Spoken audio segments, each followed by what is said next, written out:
देवी सर्वभूतेषु विष्णुमायेति शुद्धिता नमस्तस्यै नमस्तस्यै नमस्तस्यै नमो नमः।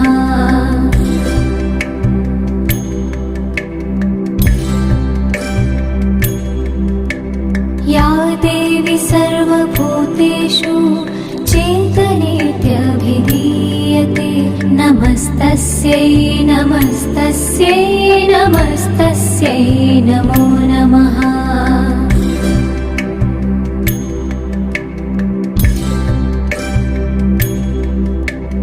या देवी सर्वभूतेषु बुद्धिरूपेण संस्थिता नमस्तस्यै नमस्तस्यै नमस्तस्यै नमो नमः।